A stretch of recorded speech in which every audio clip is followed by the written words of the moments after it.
Assalamualaikum warahmatullahi wabarakatuh. Perkenalkan, nama saya Gunawan, Prodi Manajemen kelas A. Di sini saya akan menjawab hasil UT saya di Makul Islam Nusantara. Jawaban soal yang pertama, jelaskan makna dari inklusif, akomodatif, dan toleransi. Makna dari inklusif adalah keterbukaan kita di dalam masyarakat tanpa mengorbankan ajaran pokoknya dan keyakinan kita di dalam agama kita masing-masing. Makna akomodatif adalah bagaimana sikap kita bisa bergaul di lingkungan yang baru yang kita tempati. Contoh, saya sedang berkuliah di Pontianak, sedangkan asal saya di Kayong Utara. Bagaimana saya bisa bergaul di lingkungan baru saya di Pontianak ini dengan orang yang baru dan tempat tinggal yang baru? Itu contohnya. Dari makna dari toleransi. Toleransi ada untuk menggambarkan sikap saling menghormati dan saling bekerjasama di antara kelompok masyarakat yang berbeda-beda dari secara etis, budaya, bahasa, maupun agama. Itulah beberapa makna yang bisa saya jelaskan di soal yang pertama. Soal yang kedua, jelaskan apa yang dimaksud dengan epistemologi dan konsep dasar Islam Nusantara. Epistemologi adalah suatu cabang ilmu filsafat yang mempelajari hakikat suatu pengetahuan. Kemudian, secara epistemologi, Islam Nusantara adalah Islam yang sudah ada di Nusantara dan memiliki ciri khas tersendiri serta berbeda dengan Islam lainnya. Karena konsep Islam Nusantara sendiri adalah gabungan dari nilai-nilai teologis dengan nilai tradisi lokal, budaya, dan adat istiadat di Indonesia. Istilah Islam Nusantara sebenarnya sudah dikembangkan sejak abad ke-16.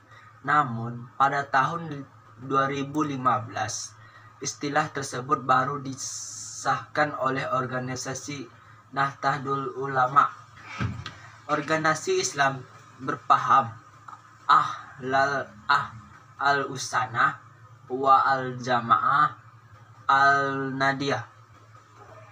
Terdapat 3 pilar yang sangat berpengaruh dalam Islam Nusantara, yaitu fikrah yang berarti pemikiran, hakrah yang berarti gerakan dan tindakan, dan amaliyah yang berarti ibadah.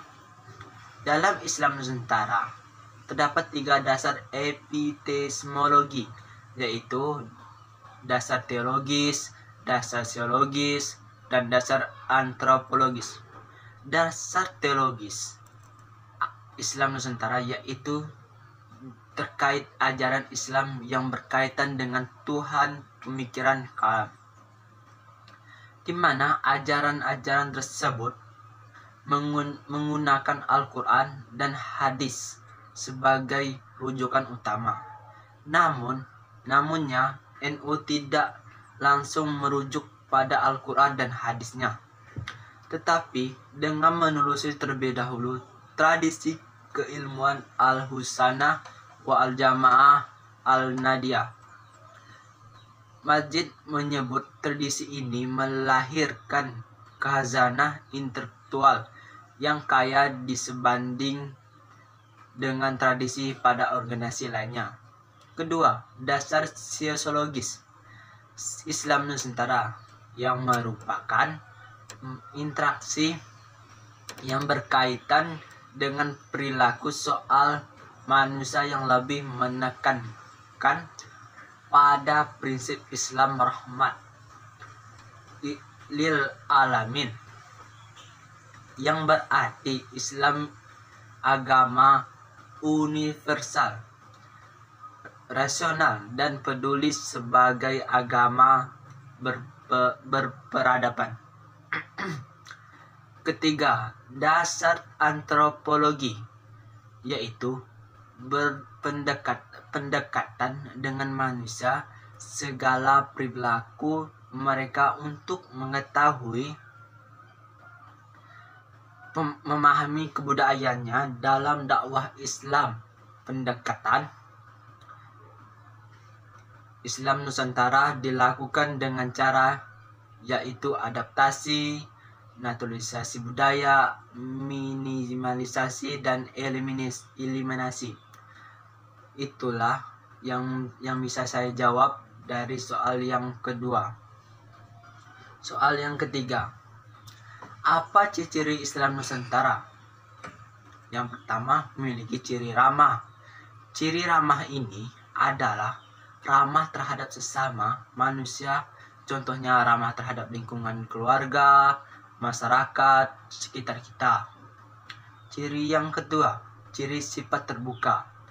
Ciri sifat terbuka ini, itu contohnya kita berani bicara kalau ada masalah, harus terbuka. Paling tidaknya kita terbuka kepada lingkungan keluarga kita sendiri. Yang kedua, ciri inklusif dan mampu memberi solusi terhadap masalah bangsa, negara. Ciri yang terakhir, bertoleransi. Bertoleransi ini kita diajarkan untuk saling menghargai sesama manusia yang lain agama. Misalnya, kita bergaul bersama orang yang non Islam, contohnya itu kita harus saling menghormati sesama agama yang berbeda. Itulah ciri Islam Nusantara yang saya ketahui, dan itulah yang bisa saya jawab di soal nomor 3. Soal nomor 4, hanya sebagian masyarakat Indonesia yang sudah mencerminkan Islam Nusantara. Karena bagaimana ya kalau sudah memang masyarakat Indonesia sudah mencerminkan Islam Nusantara, mengapa masih ada yang tidak memiliki sifat toleransi, ramah terhadap lingkungan sekitarnya? Contohnya masih banyak yang tidak menghormati sesama beda agama. Masih banyak di lingkungan di Indonesia ini yang saya ketahui dan saya lihat di berbagai media sosial.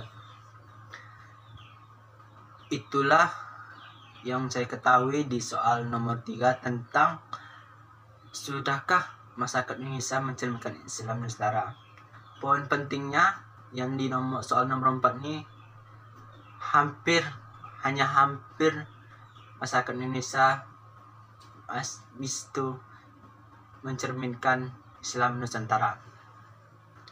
Soal nomor 5, menurut saya lebih baik berdekatan karena membangun tempat ibadah yang berdekatan diharapkan tidak hanya menjadi simbol toleransi dan cermin sikap saling menghargai sesama, dan bisa juga menjalin silaturahmi sesama masyarakat sekitarnya.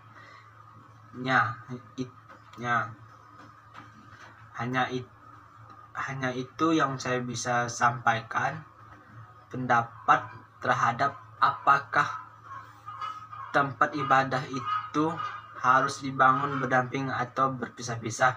dari soal nomor 5 itu.